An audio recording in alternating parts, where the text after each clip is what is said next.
Je pensais en avoir terminé avec les vidéos faites à la demande de certaines ou de certains d'entre vous, et ce matin je découvre une demande, une nouvelle demande, formulée à peu de choses près de la façon suivante.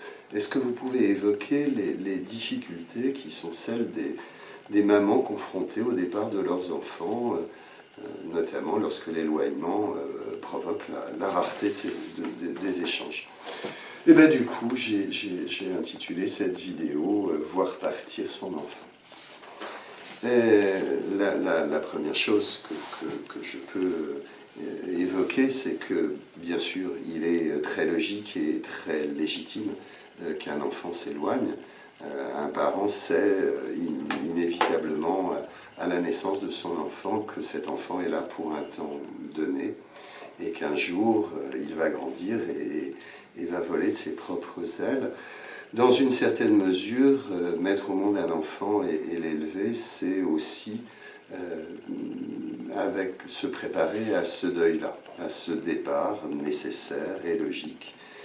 Il s'agit d'accompagner un enfant vers l'autonomie. Alors ça, c'est ce qu'on peut dire comme de façon très très théorique, mais cet éloignement de l'enfant ne se fait pas de façon aussi simple et aussi simple dans toutes les situations. Donc, à côté du nécessaire éloignement de l'enfant, il y a la nécessaire acceptation parentale, et ça n'est pas très très simple, et c'est sans doute plus difficile pour une mère. On sait que les mères assurent les 2/3, au moins, 70 voire 80% dans certaines estimations, les 2/3 des tâches liées à la parentalité, aux soins, à l'éducation. Et on peut penser qu'une mère qui a, d'une part, apporté cet enfant en elle, d'autre part, il y a consacré l'essentiel de son temps, est peut-être plus en difficulté que le père pour accepter cet éloignement quand toute sa vie a été au moins en partie organisée autour de cet enfant. C'est particulièrement vrai lorsque la relation est fusionnelle, ce qui peut être le cas dans un certain nombre de couples monoparentaux, mais aussi biparentaux, bien sûr. Et évidemment, je ne sous-estime pas le fait que ça puisse concerner des pères aussi. Cette acceptation ne va pas de soi quand l'enfant a pris toute la place et que la personne ou le couple sont passés au deuxième plan. On parle même, certains psychologues parlent du syndrome du nid vide.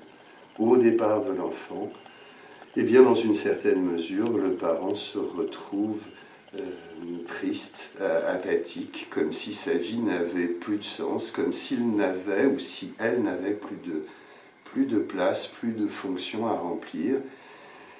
Et on est là évidemment sur quelque chose qui peut être tout à fait douloureux et même conduire à la dépression dans certains cas. Alors, qu'est-ce qu'on peut faire et qu'est-ce qu'il est possible de faire pour éviter ce type de syndrome et se retrouver dans une situation acceptable, et pour l'enfant qui part quelquefois avec de la culpabilité, notamment dans le cas d'une famille monoparentale et d'une relation très fusionnelle, d'une mère par exemple qui n'aurait pas refait sa vie sur le plan affectif, sur le plan amoureux.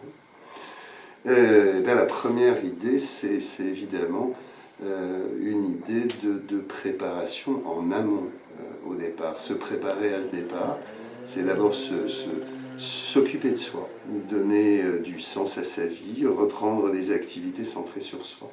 On peut penser que c'est bon pour soi demain, mais c'est aussi bon pour cet enfant qui va pouvoir partir sans culpabilité, le plus simplement du monde, quand il sait que son parent va bien, est heureux, est épanoui, a une vie en dehors de lui. Si on n'a pas pu préparer ça en amont, eh bien l'idée, ça va être évidemment le moment venu de s'occuper de soi, de tenter de développer d'augmenter sa zone d'acceptation, d'accepter de recevoir des informations beaucoup moins régulières, de développer du lâcher-prise de ce point de vue-là. Je ne peux pas tout contrôler, je ne peux plus contrôler cet enfant qui est loin de moi. Ça n'exclut pas, évidemment, dans l'éloignement, le fait de rappeler à cet enfant combien on l'aime, mais aussi d'exprimer ses émotions, ses sentiments, notamment sa tristesse, pourquoi pas, sans qu'elle devienne invasive ni pour soi ni pour l'autre. Mais l'essentiel est d'abord dans cette capacité à préparer en amont ce départ et à faire le deuil progressivement du fait que la vie ne se résume pas à cet enfant qui est parti.